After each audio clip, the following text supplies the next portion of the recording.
Boa noite a todos. Vou pedir para a Letícia abrir a câmera dela para a gente dar início à nossa aula, né?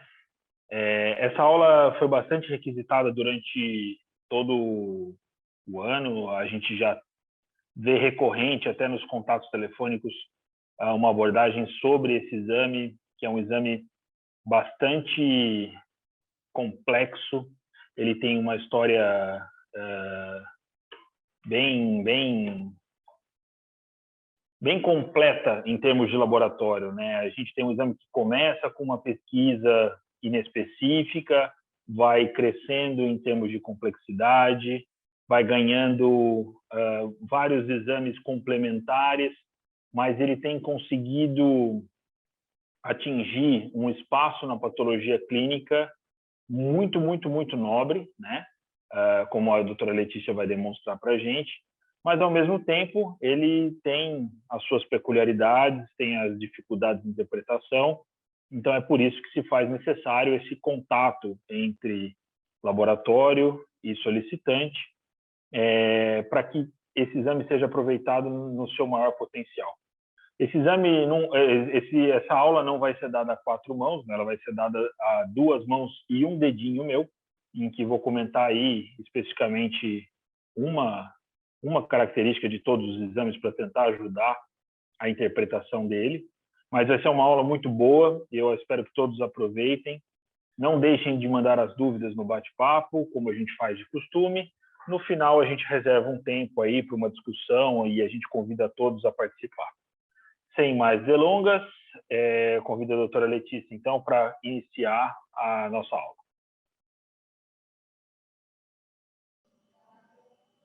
Olá, boa noite a todos. Só peço a gentileza que me avisem se o áudio está ok. Tudo bem?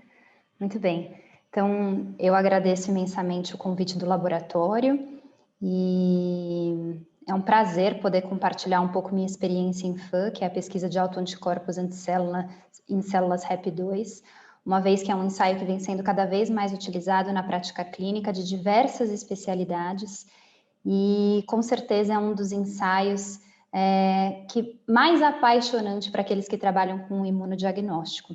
A ideia hoje, então, é trazer os conceitos básicos a nível de análises clínicas e atualizações que todo médico deve saber a respeito de FAN.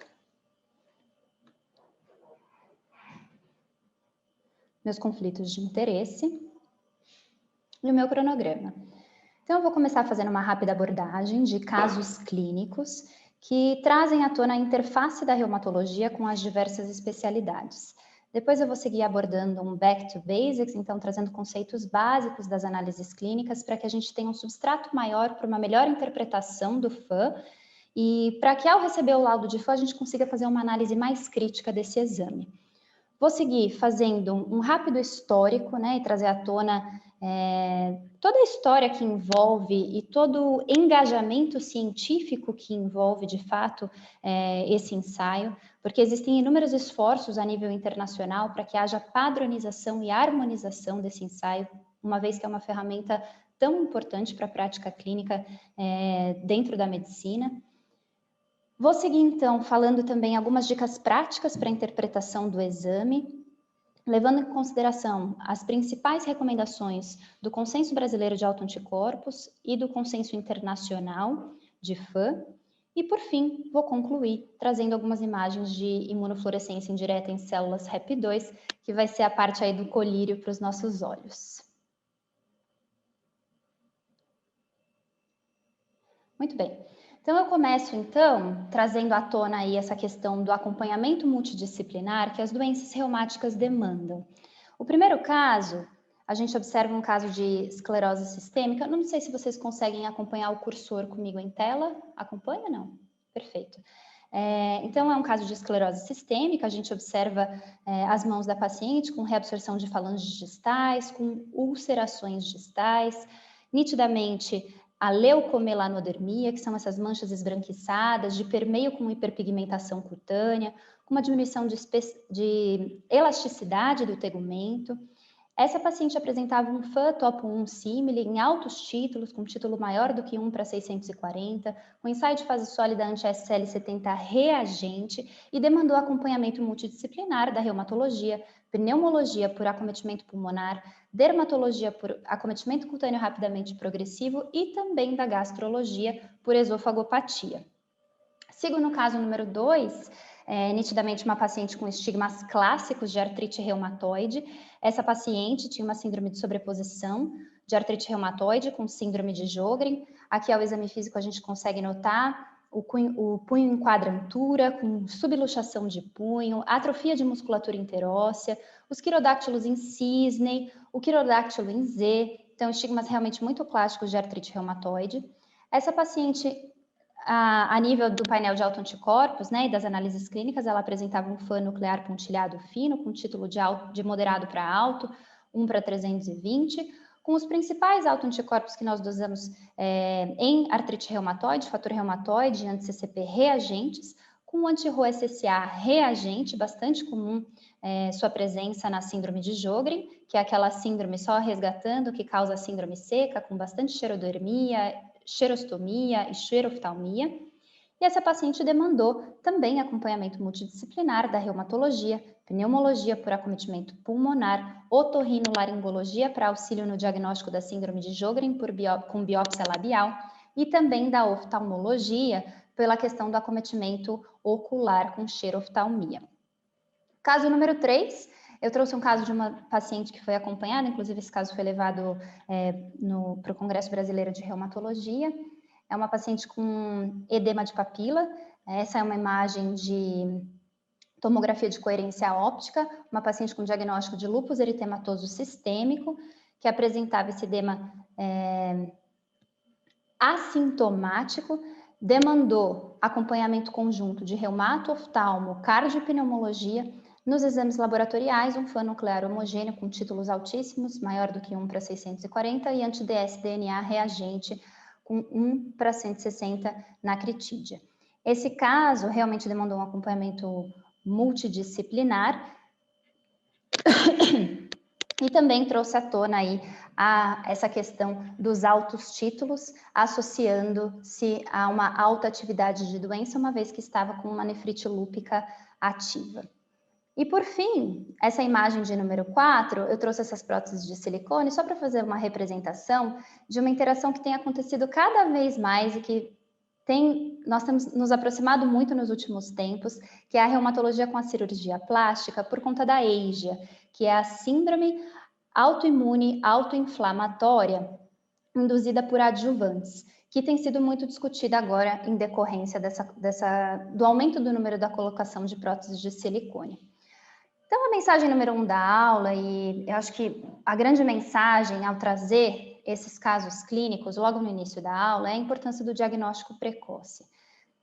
Consequentemente, nós precisamos de encaminhamento precoce para que haja redução do dano desses casos. O que a gente sabe? Hoje, a reumatologia ela é uma especialidade médica que tem um arsenal terapêutico muito amplo, com condição de barrar a história natural da doença. Se a gente tiver condições de fazer diagnóstico precoce, a gente com certeza vai mudar muito o prognóstico e a evolução e a qualidade de vida dos nossos pacientes. E daí entra aquela essência básica da boa prática clínica, que é uma boa anamnese, um bom exame físico e uma propedêutica complementar adequada com bons ensaios laboratoriais nos auxiliando nesse raciocínio clínico complexo. Então, partindo mais para a parte agora do nosso, de fato, do tema do nosso bate-papo de hoje, que é o FAN, que é a pesquisa de autoanticorpos anticélula em células REP2, eu trago, então, a nomenclatura do ensaio, que é FAN, pesquisa de anticorpos anticélula. Essa é a nomenclatura atualizada, então, o 5º Consenso Brasileiro de FAN, que é a nossa maior referência hoje, traz que nós devemos manter essa abreviação de FAN, que diz respeito a fator antinúcleo, mas que não é mais correto, caiu em desuso usar o termo fator antinúcleo. A terminologia correta hoje é pesquisa de anticorpos anticélula.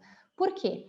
Esse ensaio, nós sabemos que ele não avalia apenas anticorpos contra o núcleo, mas também contra outros domínios celulares, como o envelope nuclear, o nucleolo, o citoplasma e, eventualmente, também até contra o aparelho mitótico. Então, lembrar sempre que receberem um laudo de FAM, a terminologia correta é pesquisa de anticorpos anticélula, sendo que a abreviação se mantém, uma vez que é uma abreviatura consagrada na literatura e também pelos órgãos regulatórios. Em termos de metodologia, a metodologia padrão ouro, a nível internacional, e que tem sido mais utilizada hoje para pesquisa de anticorpos anticélula, é o ensaio de imunofluorescência indireta em células HEP2. HEP2 diz respeito a Human Epithelial Type, que nós sabemos que são células de carcinoma de laringe humana. Trazendo um pouquinho do histórico da evolução dessa pesquisa de anticorpos anticélula, antes chamadas anticorpos antinúcleo, vamos lembrar da célula LE. Ainda existem alguns colegas aí das antigas que ainda solicitam a célula LE, que foi descrita em 48 por Hargreaves, chegou a fazer parte dos critérios classificatórios de lúpus de 1982 até 97, mas esse é um ensaio que caiu em desuso porque ele apresenta uma altíssima especificidade, contudo baixa sensibilidade. Com o passar do tempo, ele foi substituído pela imunofluorescência indireta, utilizando o imprint de fígado de camundongo, que também apresentava aí uma especificidade razoável, com sensibilidade também razoável, mas que com o passar do tempo, a partir de 1980, esse substrato antigênico foi substituído pelas células HEP2. Aqui fica muito claro, então, que nós estamos diante de uma evolução histórica de um ensaio que vinha apresentando altíssima especificidade e que, com o passar do tempo, hoje, o padrão ouro, o que mais é utilizado na prática clínica e nos laboratórios, é um ensaio de alta sensibilidade. E isso tem um forte impacto na forma com que nós devemos solicitar e interpretar o exame laboratorial de FAM. Quando solicitar esse exame? Então, uma vez que a gente está diante desse ensaio de altíssima sensibilidade, a ideia e a resposta aqui é: eu solicito FAM quando eu tenho forte suspeita clínica de doença autoimune. E agora eu passo a palavra, então, para o Dr. Gabriel, que ele vai abordar um pouquinho da questão da sensibilidade pré-teste, que é de extrema importância toda vez que a gente fala em FAM e toda vez que a gente fala de um ensaio de alta sensibilidade. Bom, a Letícia me deixou com a parte mais indigesta da aula, é uma parte que a gente tem uma visão bastante simplista, porque utiliza na prática clínica o tempo todo, mas às vezes quando a gente para analisar a fundo, ela traz um significado muito maior. Bem, isso vale para todo teste laboratorial, mas para o FAM tem uma razão de ser muito especial que a gente vai abordar no final. Então, trazendo aqui só para a gente relembrar os conceitos, né? Eu posso dizer a sensibilidade de duas formas. A mais tradicional, que é a habilidade de qualquer teste identificar corretamente quem tem doença, ou seja, a proporção de verdadeiros positivos para a população de verdadeiros positivos e falsos negativos, que são os objetos de qualquer exame. Nenhum exame que é falso positivo ou falso negativo, né? Mas eles existem. Então, a sensibilidade é um índice documentado na validação de qualquer teste. Como? Utilizando-se maneiras padrão ouro, exames que podem ter uma complexidade muito grande para uma utilização em ampla escala. Por exemplo, no COVID, a gente vai utilizar o PCR, RT-PCR, comparado com a cultura de células, que não é um exame prático para a gente utilizar todo dia, e assim por diante. No caso do FAM, a gente tem algumas outras pesquisas em células por técnicas mais complexas, mais custosas, que a gente pode usar para comparar os diferentes kits que a gente tem. Mas lembrando, sensibilidade é uma característica medida da performance de um teste. A especificidade, da mesma forma, em que eu comparo os verdadeiros negativos, então é a proporção de pessoas que têm testes negativos e não têm doença em relação com os verdadeiros negativos e falsos positivos. E um índice que eu queria que vocês se atentassem é um índice que todo teste tem, tanto para positividade e negatividade, que é a razão de verossimilhança. A razão de verossimilhança nada mais é do que uma representação na forma de um índice da chance daquele indivíduo ter ou não a doença. E por chance, eu quero dizer no sentido matemático, de probabilidade. Tá? Também é um cálculo baseado nas características daquele teste. E a gente chega no item mais difícil de mensurar, que é a prevalência. A prevalência ela é uma coisa dinâmica, mas ela indica qual é a quantidade de pessoas que eu tenho de maneira estável numa determinada população. Então, se eu digo que a prevalência de tal doença é 10%, significa que em cada 100 indivíduos eu vou encontrar 10 com aquela doença de forma mediana. Mas, de novo, é uma das características mais difíceis da gente avaliar numa população.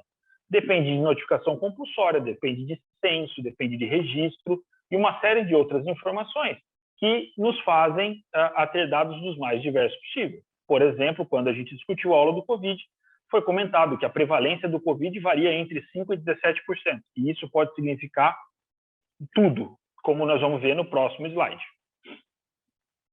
Então, aqui, para juntar todos esses conceitos e falar da probabilidade pré-teste e como isso é exemplificado numa probabilidade pós-teste de detectar uma doença, eu trouxe duas hipóteses.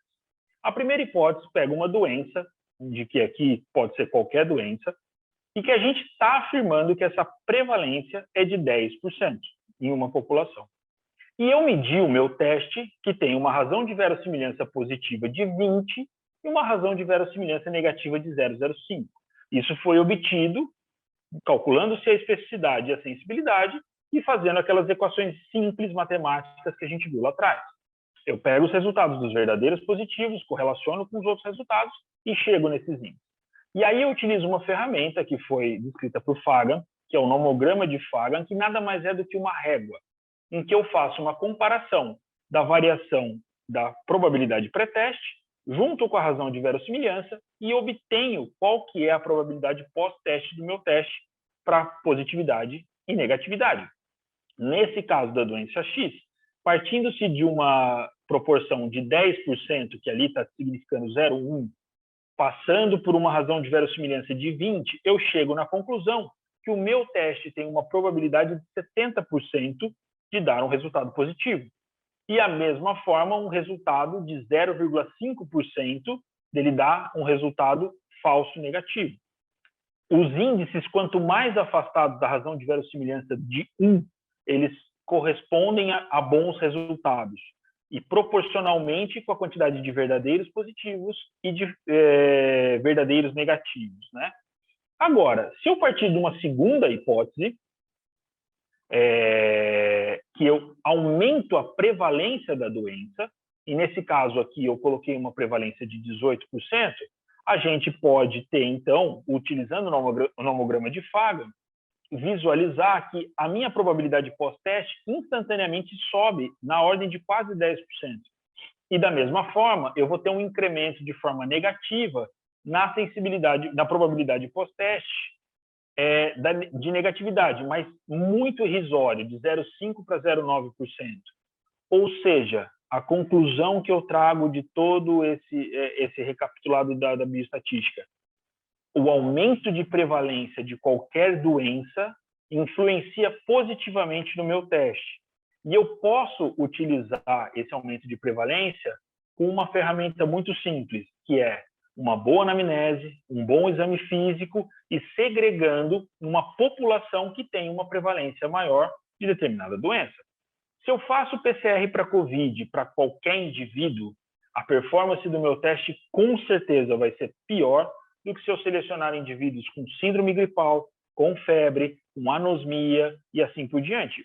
Então, a grande informação que eu quero que vocês carreguem desse slide para qualquer exame, principalmente para o FAM, é quanto mais a gente utilizar esse exame indiscriminadamente, pior vai ser a performance dele. E a gente sabe que ele tem uma utilidade muito nobre para as populações que dependem desse diagnóstico quanto antes. É só essa mensagem que eu queria passar para vocês e agora continuamos com a Letícia. Perfeito, doutor Gabriel. Agradeço as palavras. Acho que esse é um conceito muito importante que sempre é mandatório reiterar quando a gente fala em imunofluorescência indireta em células HEP2. Então, dito isso, né, reiterada aí a importância de levar em consideração a sensibilidade pré-teste, eu sigo falando um pouquinho da imunofluorescência indireta e dos diferenciais da utilização das células HEP2. Por que houve essa evolução ao longo do tempo e por que hoje esse é o substrato antigênico utilizado como padrão ouro a nível internacional? Em primeiro lugar, as células HEP2 elas estão em constante proliferação, uma vez que tem essa característica tumoral. Isso nos possibilita uma melhor visibilidade de vários compartimentos celulares. Consequentemente, temos melhor visibilidade de múltiplos padrões, com expressão de antígenos bastante importantes que anteriormente não eram expressos nos imprints de camundongo. Além disso, é um substrato que tem bastante facilidade de manuseio e de cultivo celular, o que viabiliza a padronização universal. E sempre que a gente fala em imunofluorescência indireta em células HEP2, é muito importante, isso é uma busca constante do meio científico, que a gente atinja níveis bem maiores de padronização e harmonização para que a gente consiga ter uma troca científica cada vez maior e conhecer cada vez melhor as características desse ensaio.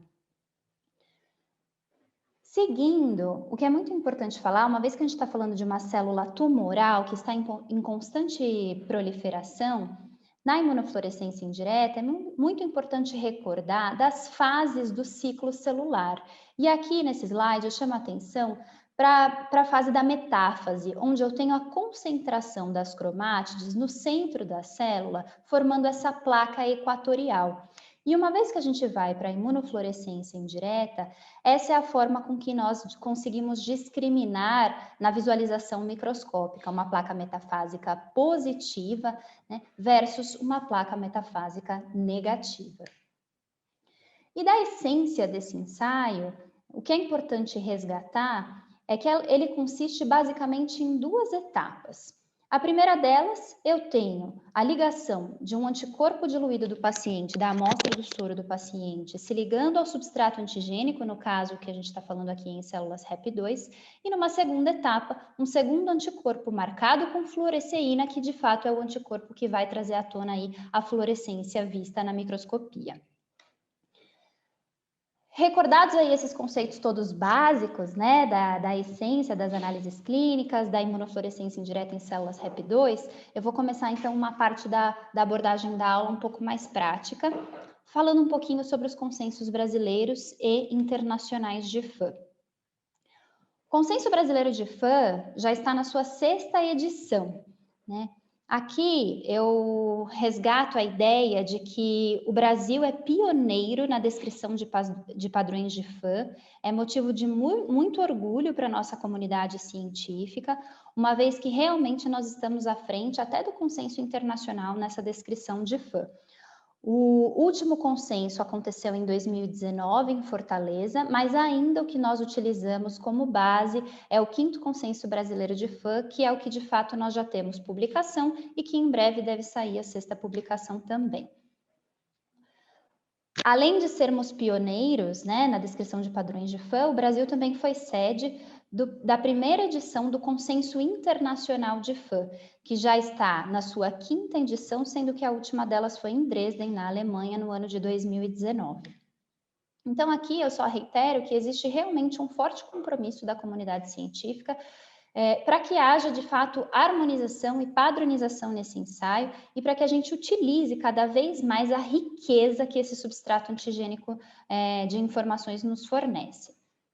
E daí o grande presente de todos esses encontros, tanto do encontro brasileiro quanto do encontro do consenso internacional de FAM, eu trouxe aqui, que é o que de fato vai mudar a prática clínica dos nossos colegas, é o acesso a 2 sites que trazem de forma muito organizada e muito didática um resumo de todos esses padrões, da sua relevância clínica e da sua associação antigênica. Então aqui eu os convido e recomendo fortemente que vocês comecem a utilizar na prática clínica os 2 sites. Em primeiro lugar, eu vou começar falando do site do Consenso Internacional de FAM, que é o conteúdo do ICAP, www.anapatterns.org. Logo aqui superiormente, vocês vão ter acesso a todos os padrões nucleares, citoplasmáticos, mitóticos. Ao acessar cada um desses padrões, Todos têm acesso a imagens de imunofluorescência indireta, a sinonímia, a descrição do padrão do ponto de vista de fluorescência, seguido da associação antigênica, então da relevância clínica, e quais são as possíveis doenças associadas. Isso tudo de uma forma extremamente organizada, o que torna-se uma ferramenta de grande valia para a prática clínica.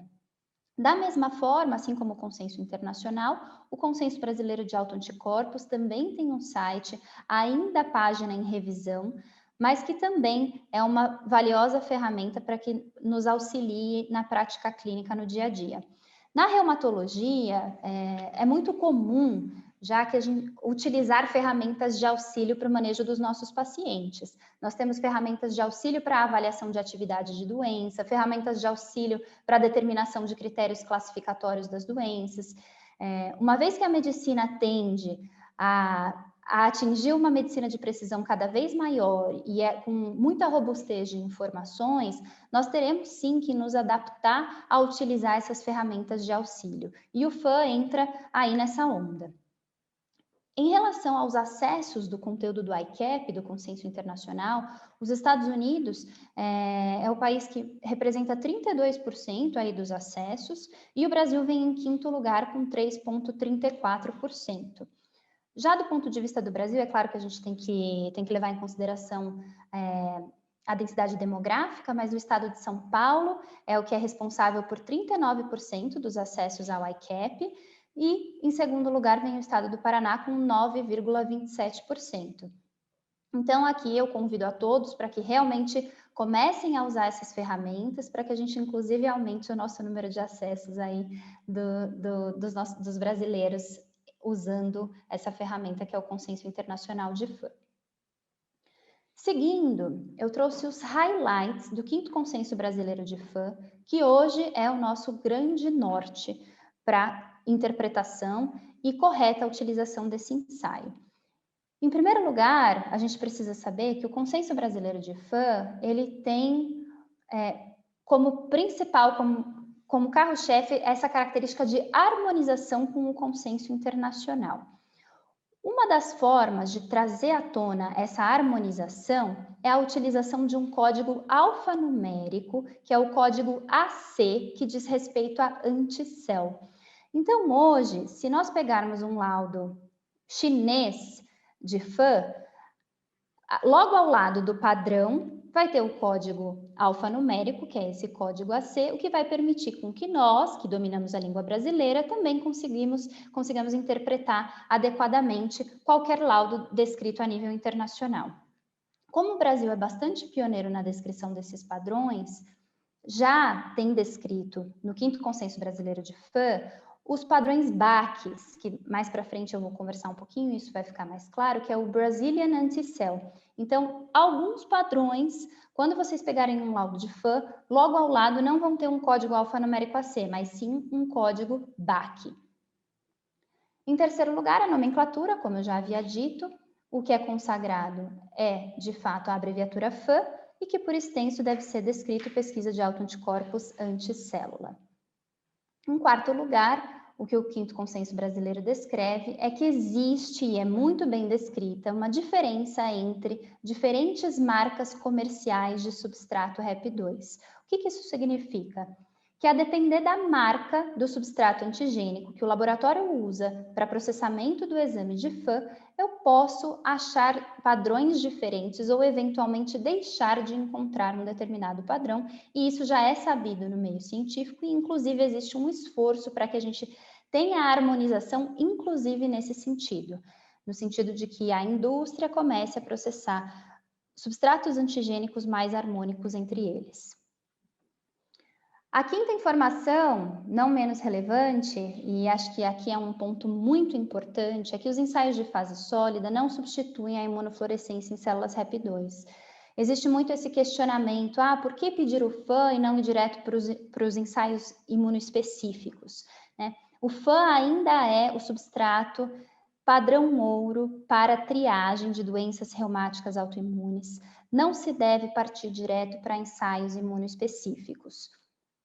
tanto por questões conformacionais proteicas, que a gente sabe que o FAN, ainda a imunofluorescência indireta, ela é o padrão ouro nesse sentido, mas também porque os ensaios de fase sólida, como o ELISA, o ELIA, algumas vezes podem, apesar da sua alta especificidade, podem trazer falsos positivos. Então, a ordem correta da solicitação dos exames ainda é triagem com imunofluorescência indireta e depois, a depender do padrão encontrado, a gente parte para ensaios imunoespecíficos. E daí vem as últimas 3 recomendações do 5º consenso, que são recomendações mais específicas para os laboratórios, que são as recomendações de diluição de screening, que se mantém de 1 para 80, a utilização de estratégias de controle de qualidade, então é de bom tom que os laboratórios tenham um provedor de proficiência para que sempre façam uma análise crítica sobre os resultados de FAN que são encontrados, uma vez que a gente está falando de um ensaio que ainda é examinador dependente, apesar de ter cada vez mais envolvida a inteligência artificial na liberação desses resultados, ainda é um ensaio muito analista dependente. E por fim, uma novidade aí do 5º Consenso Brasileiro de FAN é a descrição dos padrões compostos. Os padrões compostos nada mais é do que um único anticorpo gerando fluorescência em mais de um domínio celular. Então, aqui eu cito como exemplo o padrão, por exemplo, o padrão nuclear homogêneo, que tem associação antigênica com anti-DNA ou antihistona, versus um padrão anti-SCL70, que tem mais de 5 domínios celulares reagentes, então não um único domínio celular. Daqui a gente vê a complexidade que esse ensaio está tomando e, consequentemente, a demanda de que nós, médicos, utilizemos ferramentas de auxílio para a interpretação desse ensaio. Essa é a chamada árvore de decisão, que determina, e vocês todos têm acesso no site, e fácil acesso, dos principais padrões, esse dos padrões descritos no 5º Consenso Brasileiro de FAN. E o que eu quero chamar a atenção aqui é que existem padrões que são opcionais e padrões que são mandatórios que sejam reportados pelo laboratório. Então, observe, um padrão nuclear homogêneo é mandatório que todo laboratório libere. Agora, um padrão nuclear pontilhado, fino, não é mandatório. O laboratório mandatoriamente tem que descrever até essa questão do pontilhado. Agora, a minúcia morfológica não é mandatória. Então, essa é uma questão que nós recebemos bastante, eu vejo muitos colegas questionando por que o laboratório parou a descrição no meio, e muitas vezes é porque o laboratório não teve condição de discernir a minúcia da fluorescência e da morfologia. Então, para saber e para fazer uma real avaliação se isso está correto ou não, eu sugiro que utilizem essa árvore de decisão, avaliando se é um padrão opcional ou mandatório. Em relação ao laudo, o que é importante, né? Muito importante, eu acho que aqui é um ponto que eu gosto de enfatizar bastante, ao pegar um laudo de FAN, tenha calma e observe em minúcias todos os detalhes do laudo, porque o laudo, de modo geral, ele vem com informações riquíssimas. Do ponto de vista de padronização, o 5º Consenso ele traz que, novamente, abreviação FAN, pesquisa de anticorpos anticélula, nomenclatura correta, metodologia imunofluorescência indireta em células Rep2, o padrão nuclear homogêneo e logo ao lado o código alfanumérico, que eu já falei, que é essa questão da harmonização em relação às questões internacionais. Então, sempre observar. Caso haja dúvida em relação à nomenclatura, o código alfanumérico é uma excelente ferramenta que nos auxilia até na pesquisa nos sites, tanto do consenso internacional quanto do brasileiro, a achar a relevância clínica daquele determinado padrão. Existem, nesse exemplo dado no consenso brasileiro, foi um código AC, que é o código anti-cell, mas caso seja um padrão do consenso brasileiro, a nomenclatura e a abreviação que veria aqui logo ao lado é uma abreviação com BAC, que é Brazilian Anti-Cell.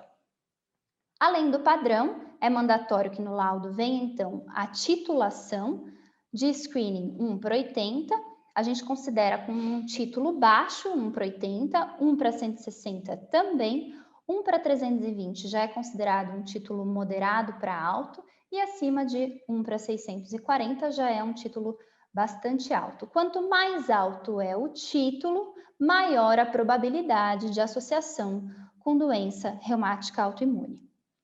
Além disso, uma dúvida bastante frequente quando os colegas pegam um laudo de FAM é a descrição de todos os domínios celulares.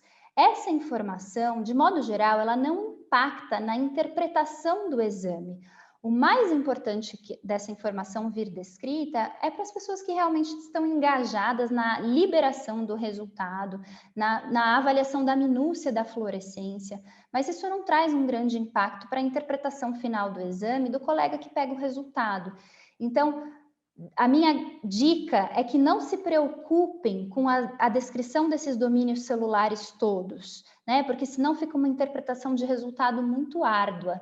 Deixem essa informação para, de fato, especialistas que trabalham com imunodiagnóstico e que vão fazer uma interpretação mais minuciosa.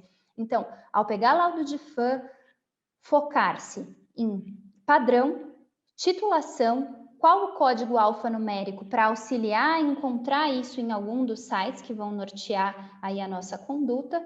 E aqui mesmo nessa sugestão de laudo, eles já trazem a página de ambos os sites, tanto do site do Consenso Brasileiro quanto do Consenso Internacional.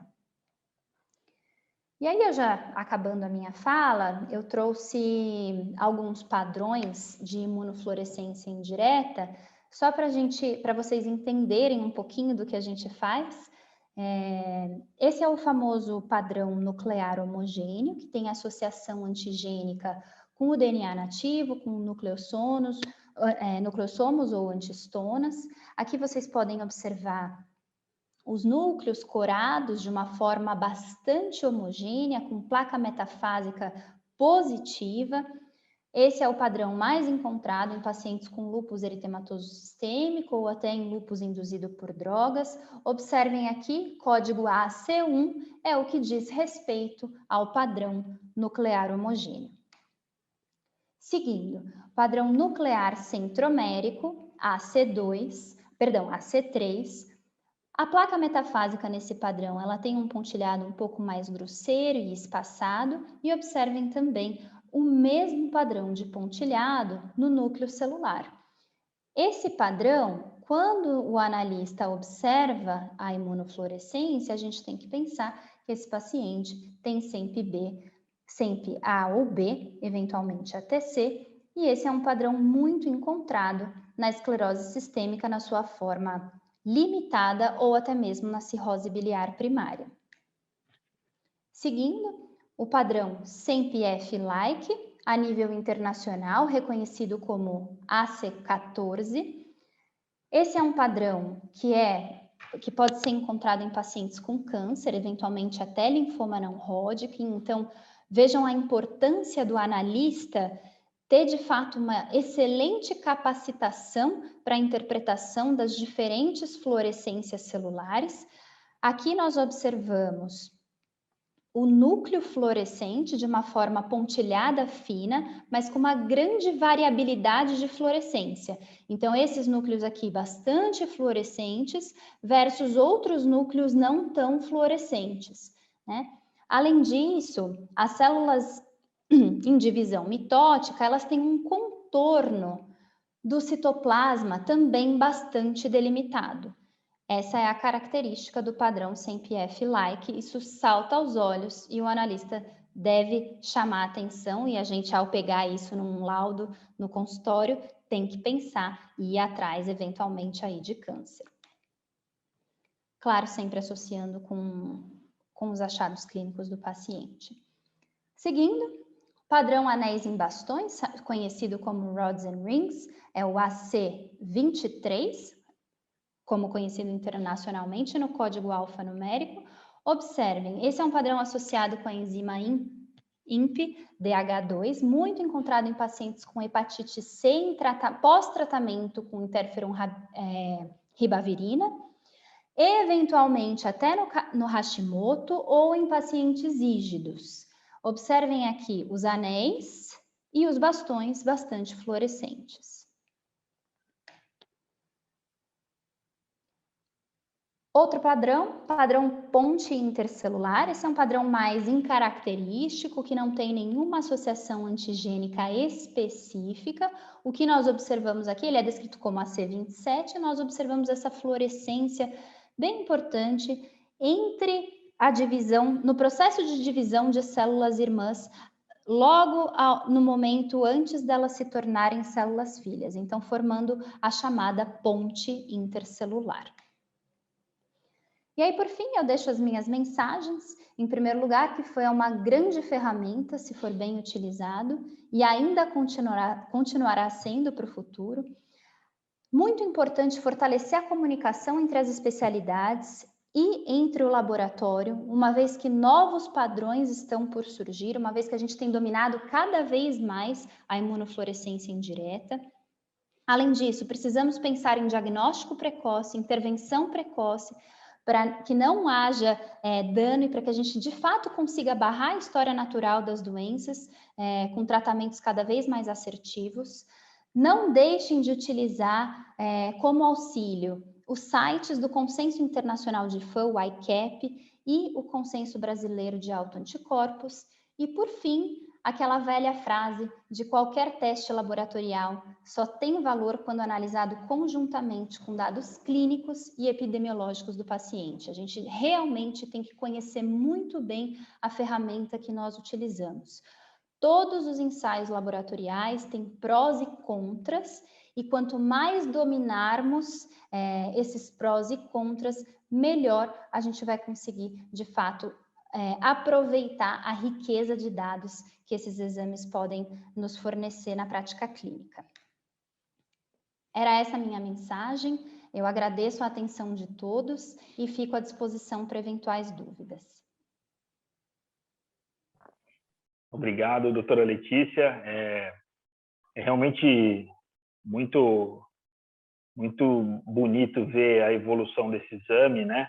E como ele se ganhou um espaço na comunidade médica, mas eu acho que a gente precisa se atentar a alguns pontos, né? E que a gente vai discutir aqui. Eu vou tomar liberdade depois de falar a respeito de um comunicado que a Cris colocou aqui no chat, mas antes eu queria iniciar as perguntas para a gente ter bastante produtividade nesse momento. O Dr. Mário Greters pergunta para a doutora Letícia, né, que na otorrino é muito comum se trabalhar com surdez autoimune, e se existe alguma experiência de vocês com a utilização do FAN em patologias auditivas. Agradeço a pergunta, uma excelente pergunta. Já tive alguns casos até na minha prática clínica de surdez súbita, inclusive um caso recente muito grave de uma paciente com lúpus eritematoso sistêmico, que evoluiu em uma semana com surdez súbita. Já vi casos de artrite reumatoide também, com acometimento auditivo bastante grave. O FAN, esse é um caso típico, né, que demanda acompanhamento multidisciplinar. Essa questão dessa interface, da proximidade com que os pacientes reumáticos demandam dos especialistas, isso é um fato, isso vem sendo cada vez mais discutido, mesmo nos nossos eventos da reumatologia. O FAN ele vem como uma grandiosa ferramenta de auxílio para a triagem das doenças autoimunes de modo geral.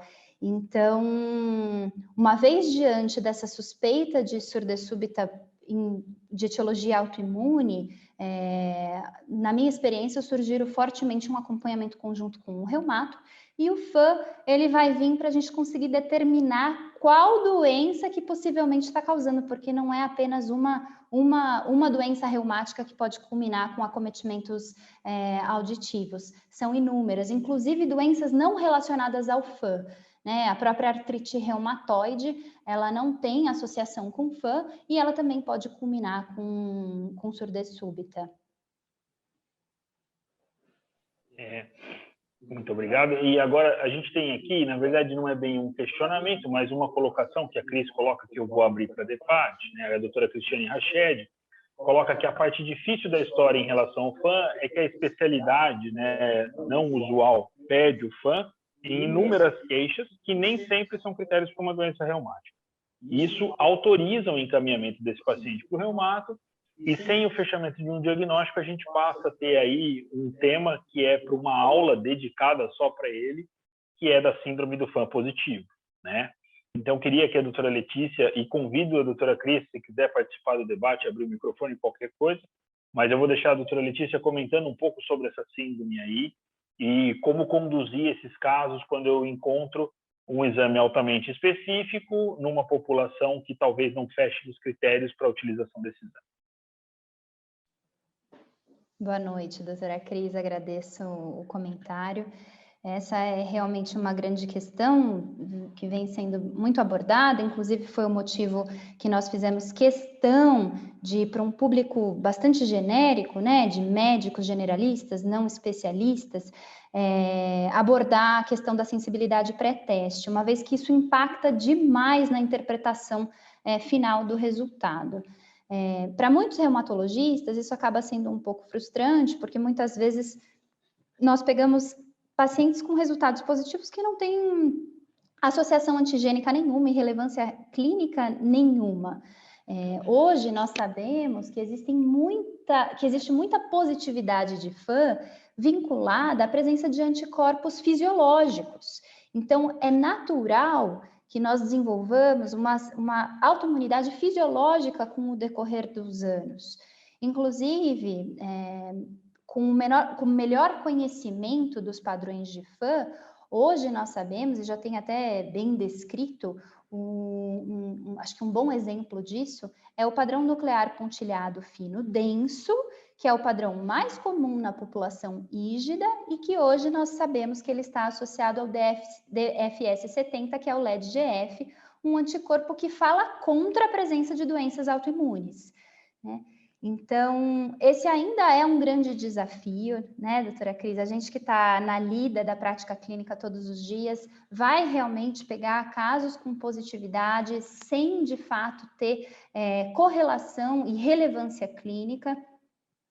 Acho que colocar na prática clínica o uso desses sites é primordial para que a gente consiga entender um pouco melhor e avaliar se aquele padrão que foi liberado tem relevância clínica ou não, e uma vez tendo relevância, partir para a solicitação de ensaios imunoespecíficos, como o ELISA ou ELIA, para que a gente consiga determinar se o paciente tem ou não positividade de anticorpo de fato associada à doença reumática imunomediada. Eu costumo brincar aqui, Cris, que a reumatologia ela inova tanto que acabaram inventando um monte de exame para determinar que o cara não tem nada. Eu acho que isso vocês são pioneiros em fazer, em que a gente tem que fazer uma investigação e um exame para dizer, deu positivo, você não tem nada. E isso vai contra toda a corrente laboratorial. Continuando aqui, a gente tem alguns comentários da Flávia Kinkowski, da Cris Lali, do Hugo Pazianotto, do Marcos Tambassa, da Eliane Abraão, agradecendo bastante a aula da doutora Letícia, mas o Hugo deixa uma questão aqui sobre o padrão quase homogêneo, né? Como interpretar um padrão quase homogêneo e se essa determinação quase, ela pode ser, isso eu estou incluindo na pergunta aqui do Hugo, né? Se eu posso incluir o quase para todo e qualquer padrão ou não, se existe uma regra de utilização aí para essa normativa. Tá certo, essa é uma ótima pergunta. Inclusive gera muitas dúvidas, né?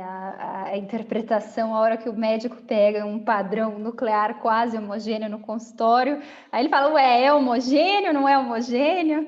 Enfim, o padrão nuclear quase homogêneo, ele foi descrito no Consenso Brasileiro de FAM. Hoje, se vocês entrarem no site do REP2, já tem descrito, ele é o BAC3, então, lembrando lá do código alfanumérico, ele é o Brazilian Anticell 3. Esse padrão, ele cursa com uma fluorescência pontilhada extremamente fina do núcleo, quase homogênea. Assim como existe essa mesma fluorescência na placa metafásica. Então, essa é a característica morfológica descrita do padrão quase homogêneo. E qual que é a significância clínica disso? Não existe uma associação antigênica específica desse padrão, mas sabe-se que é um padrão que está associado a doenças reumáticas autoimunes. Então, uma vez pegando um BAC3 no consultório, é mandatório o encaminhamento precoce para a reumatologia, para que sejam investigadas avaliações, doenças reumáticas imunomediadas diversas, e aí o que vai ajudar a nortear o raciocínio clínico é uma boa anamnese e exame físico. Reiterando aí o conceito de que a gente precisa, por uma boa prática médica, resgatar os conceitos básicos de que ensaios laboratoriais, eles realmente são relevantes diante a associação de achados laboratoriais, achados de exame físico, de anamnese. Muito bem. Aqui a doutora Cris Lali, a endocrinologista, ela pergunta, né, se você podia discorrer um pouquinho sobre a positividade de FAM em doenças autoimunes aí tiroidianas glandulares, como principalmente Hashimoto, Graves, etc. Se já existe uma correlação ali, ou se, para você comentar um pouquinho sobre essas doenças e o FAM.